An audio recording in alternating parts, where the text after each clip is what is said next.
What's the worst thing you've ever smelled in your life? Story 1. We live out in the country, not far off a 2-lane HWI. When my dog, Red Healer, was really young, he apparently found some rotting roadkill and decided to eat his fill. He came into the house and pretty soon he started heaving. Before we know what happened, he barfed a huge pile of rotten entrails all over the living room carpet. The smell was so bad my wife gagged so hard she peed her pants and had to leave the room. Guess who had to clean it up? Story 2. This is probably pretty mild compared to some, but one time a potato found its way out of its place and hid in the farthest depths of our pantry. The smell was terrible. When we found it, it was the saddest-looking potato on record. Answer. I used to work in kitchens which produce all sorts of miserable smells. I had to prep hotel pans of French fries, which meant going to get a couple 50-ml bags of taters from the cellar and then processing them in the julienne. The best was always when you're reaching into the bag to pull more potatoes out and your fingers just sink into one or more. This brings a whoosh of methyl mercaptan and various sulfide gases, which, in concert, are both slightly toxic, in that low concentration but serious dangers in high concentration. But highly pungent smell that's somewhere between durian sweat sock, foreskin cheese orgy, and that bag of mice you forgot in the car during the hottest week in July. Decomposing potatoes definitely are not mild, I'd agree. That's one of the worst. Story 3. The way some severe alcoholics smell, kind of like a mix of sweet pickles and rotten potatoes. Strange that this happens to some and not others, for some reason. Story 4. A patient came in with a leg wound he let fester, and it smelled like a gym locker room mixed with cat urine, rotten meat, and dumpster juice. Story 5. Let me tell you the story of the worst fart I have ever smelled. When I was 14, I attended an upscale reform school. I was one of a few kids whose tuition was paid for by a scholarship, and I didn't have rich parents. However, there was a kid named Jack, who was from a very well-to-do family, talking a summer home on Lake Como, well-to-do. One night, a group of students, including myself and Jack, were hanging out in the dorms. I don't remember who was talking about what, but Jack farted and the conversation fell silent and was replaced with screams of "ew" and "gross" after a couple of seconds. The reactions turned to gagging as we all began to smell the most foul odor to ever have emanated from a human body. It was like a sulfur egg fart that had been trapped in his colon for several years, marinating in a toxic stew of shoot gravy. It made my eyes water like mustard gas. It was Jack's fart following us from the room, and that we were running from it like it was a fudge ghost. But they refused to believe that smell could have been produced by a person. Those of us who survived the events of the night collectively came to refer to his fart as J-Force 1. I've come to hypothesize that the odor was the result of years of eating nothing but foie gras, caviar, and fancy cheese. He had the digestive system of a 12-year-old noble child living in Vienna in the 16th century. He was covered in an oily sheen that I can only assume was his body desperately trying to purge all. The truffle oil he's consumed throughout his life via the sweat glands. Edit for typo. Answer. Wow. Lol. I was at a friend's house a handful of years back. She lives way out in the country. She was having a party. It was a mix of her family and friends. We were getting lit and having a good time.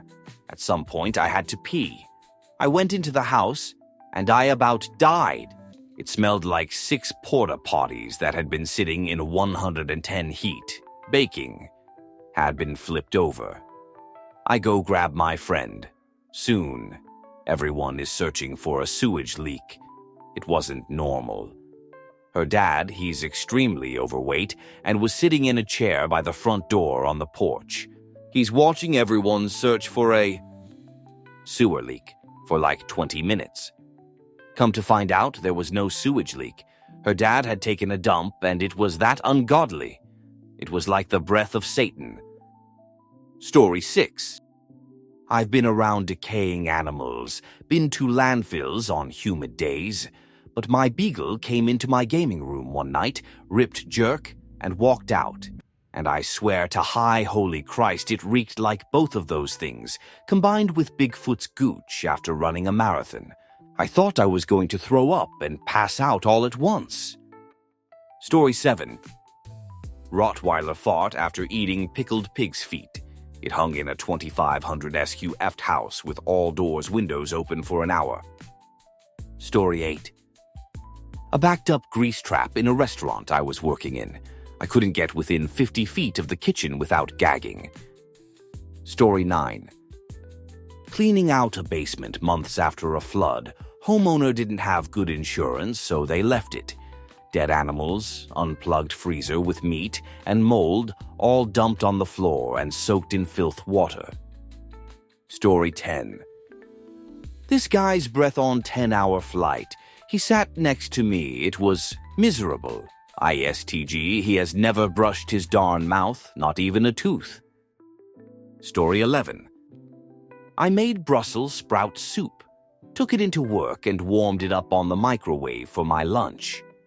It stunk the office out so bad that one of my colleagues opened the window and vomited into the car park below. It actually tasted worse than it smelled too. Story 12. I was proctoring a test and this kid threw up all over himself. Whatever was in his stomach was not of this world. I still smell it when I think about it. Story 13. Our chickens had been laying eggs in a secret nest in the barn we didn't know about. While moving something, I crushed some. The smell of rotten eggs will make you vomit instantly. Story 14.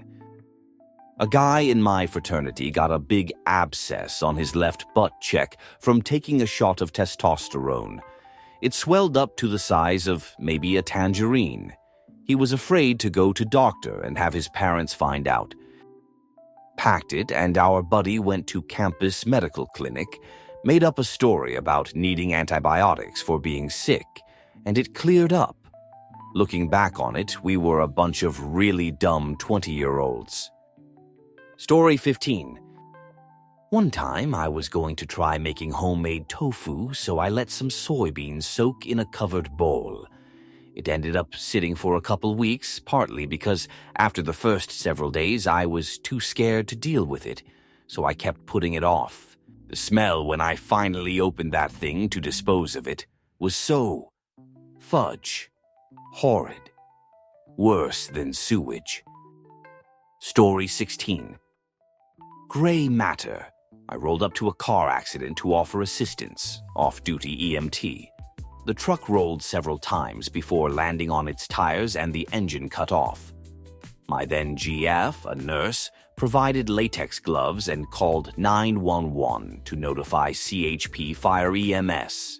The frame of the driver door, above the side mirror, had been crushed inward about 8. The passenger exited the vehicle, was walking around on scene, staggering onto the highway, all wall-eyed.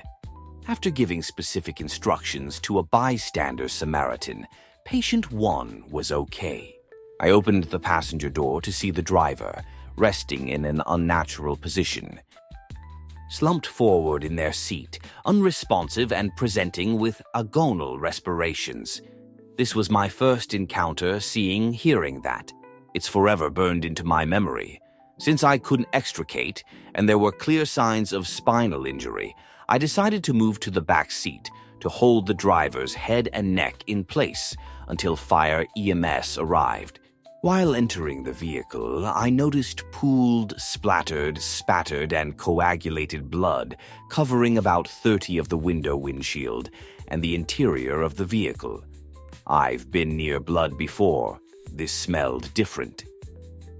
After positioning myself directly behind the driver, I placed my hands on the sides of the driver's head to pull their head back toward the headrest. That's when I felt that the driver's skull had been severely fractured, likely from the rollover, and lost its rigidity on the left side. One side of their head intact, the other side soft to the touch. Lay flat on your back, relax your abdomen, press your fingers downward into your abdominal cavity.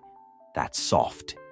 The driver, still unresponsive, was drooling blood, and something else I couldn't identify, until I looked at the inside of the windshield, dripping from the nose mouth.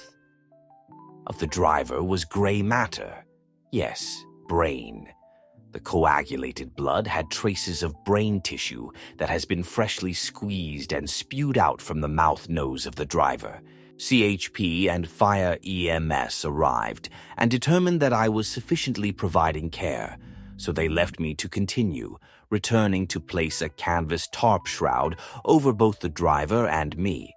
They used the jaws of life and a saw to rapidly extricate the driver and provide some relief to me. It's physically exhausting taking care of real live dead people. The scent was nearly unbearable. Unfortunately, I don't know how to describe it. This was 20 years ago.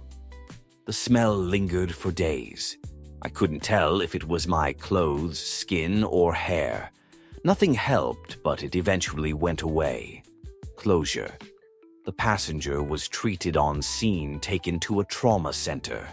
The driver died in my hands before first responders arrived. Story 17. A grease trap being emptied behind an Ethiopian restaurant, I built a wheelchair ramp for. Just god-awful. This one dude who used to ride in the nighttime ride service I worked at while in college smelled like a combination of BO, unwiped jerk, cigarettes, and curry spices. We called him Captain Stinky Pants, and it usually took anywhere between 15 mine and an hour for the smell to leave the van, and that's with the windows open. Febreze helped. Story 18. It's amazing how absolutely putrid an ordinary, inoffensive potato can get. It's actually worse than rotting meat. A close second is rotting tomatoes, not just kinda squishy, but full-on fuming in the July sun in the back of a truck covered in mold and slime rotting tomatoes. Holy fucking shoot. Story 19. I used to be a bartender. You'll say a Gwar concert. Metal boys all damp and covered in fake blood does not smell great. Story 20. I had a patient come in from nursing home, and she had really bad bed sores that the nurses hadn't changed since 2-3 days ago mixed with urine. I was gagging, even though I had a mask on, and was breathing through my mouth. I could just taste it in the back of my throat. I know you can put stuff on the mask to cover the smell, but that was the first time I could smell it, even when breathing through my mouth. For a nurse, I don't do well with smells, even just regular poop. Story 21.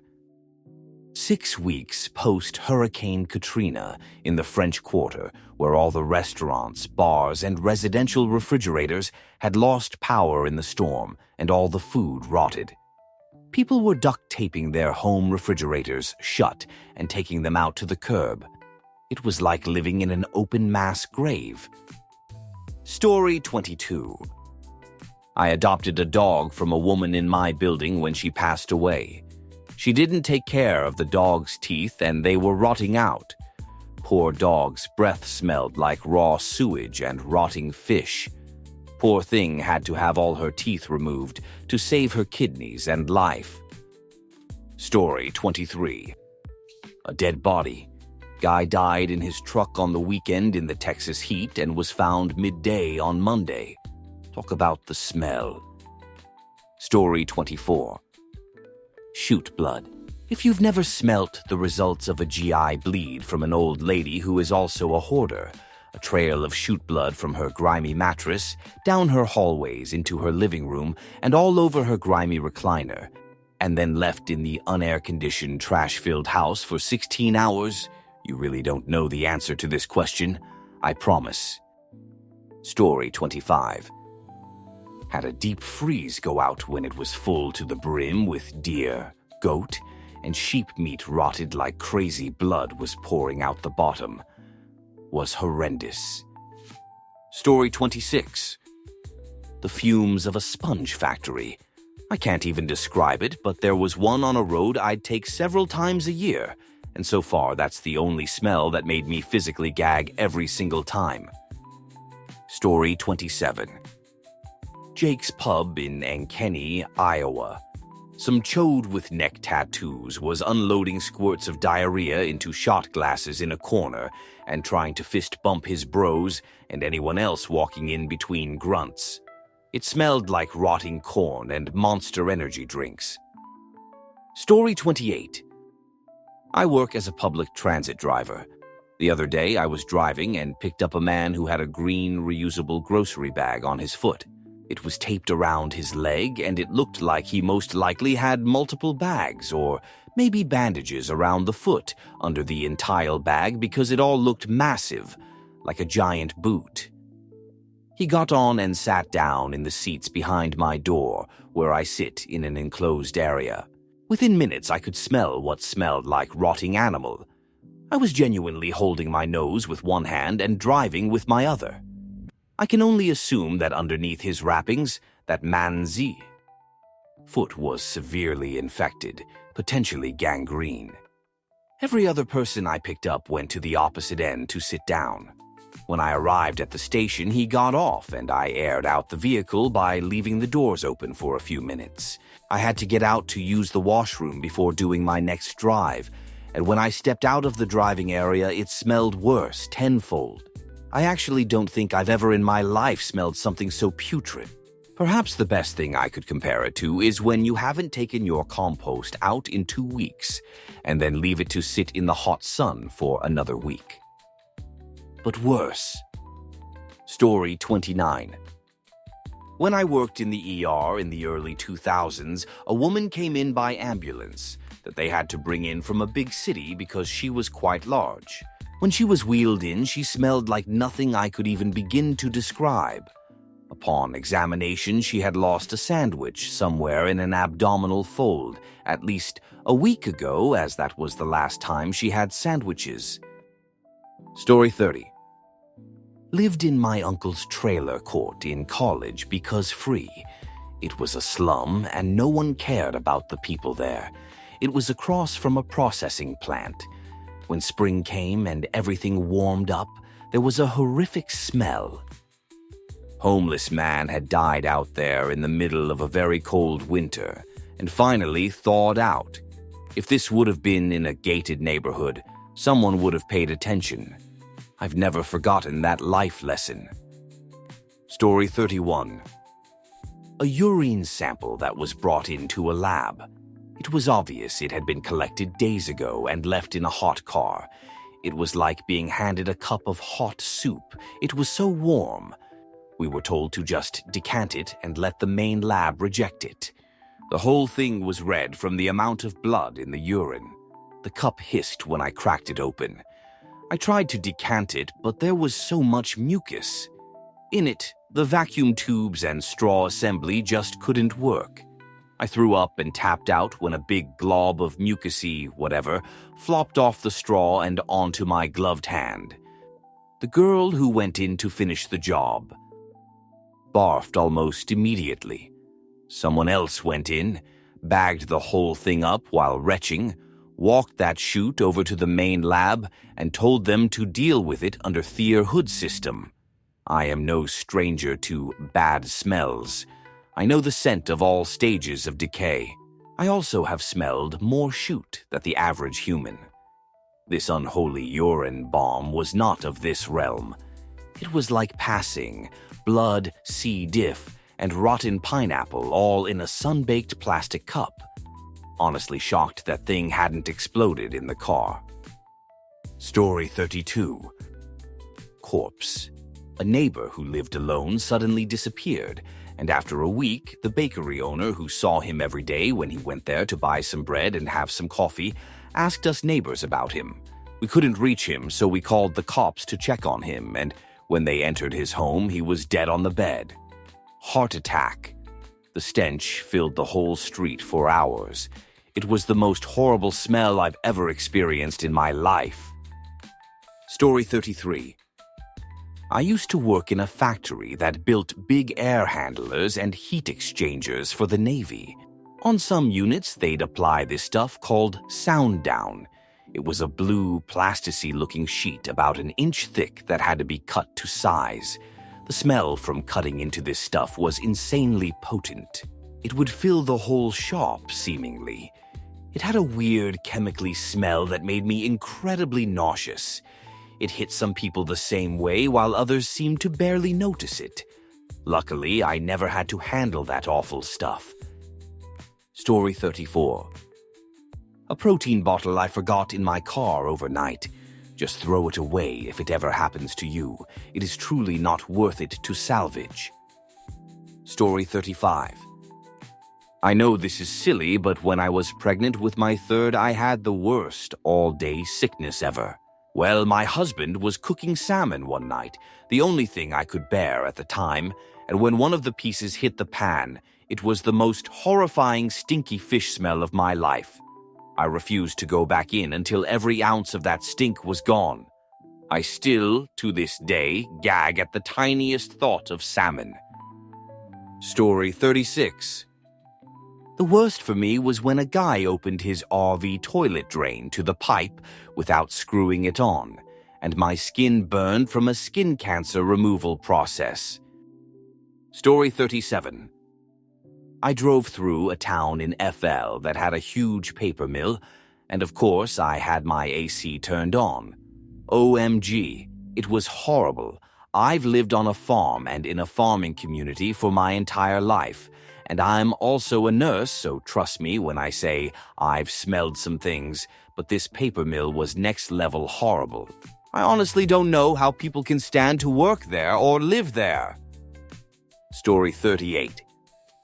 I worked in a mortuary and we had a body brought into us that was discovered decomposed in a lake. It was an overwhelming stench of rotting flesh, sulfur, ammonia, and sewage.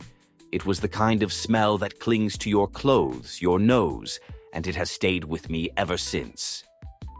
Story 39. I did some mission work in a Central American country in high school. One day we drove to a community that was literally just living at a garbage dump. It was absolutely heartbreaking and wild to see kids playing on heaps of rotten trash. I cannot explain the smell. Rotting everything. No doubt some human decomposition. Small fires everywhere, burning plastic and chemicals. There was no shelter in a general sense, so human excrement anywhere and everywhere. It was like every bad smell combined into one. I can't explain it, but I also can't forget it. Story 40. To me, it's always a rotting potato. I remember being so shocked that it was a mere potato. I've probably smelt worse smells, gangrene, green pus, but the potato tops it all. Story 41. I used to work at an animal shelter years ago, before rescues and such were a thing. The animals that had to be euthanized had to be frozen before disposal. Don't ask me why. I have no idea. Anyway, one of the large freezers had stopped working at some point, and no one noticed until one morning I came in to open for the day. The failing freezer had exploded from the thawing, decomposing bodies inside. Truly the worst smell ever. Story 42. As I'm an embalmer and the funeral home I work for used to also do coroner's pickups. So many things. Probably the worst is a deceased with advanced tissue gas, Clostridium perfringens. Story 43. Rotting human corpses in Iraq. They smell like dead animals, only sweeter. The sights of war are bad, but the smells are worse. Story 44. Oh boy, buckle up. In 2016, I was renting a room from a woman at the time. Loved the place, great location. Lady I lived with was great, wasn't nosy, let me keep to myself. She was a very busy person. Her work was quite a drive out of town, so I often looked after her. Very special needs dog. Good Ole Diesel. An obese, completely blind super senior bulldog. Pretty sure he was wider than he was long. Absolutely lovable goof, but he was work. This blind meat wad was also allergic to almost everything. She had to order in bison, or a special kind of fish that she cooked herself for him or he. Would essentially die.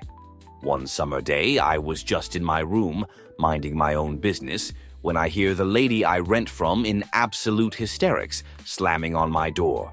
"Oh my God, please, please help me. Please, something happened. It's Diesel, please." I open the door and she's incoherent, screaming that she needs help, pointing to her room. I peek around the corner and I can see Diesel there.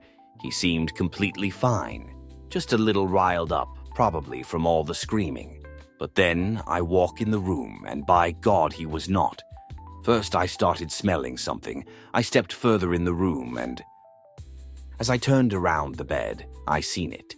He sprayed about 20 lbs of blood, pus, with a U, not an I, and shoot all over her wall and floor.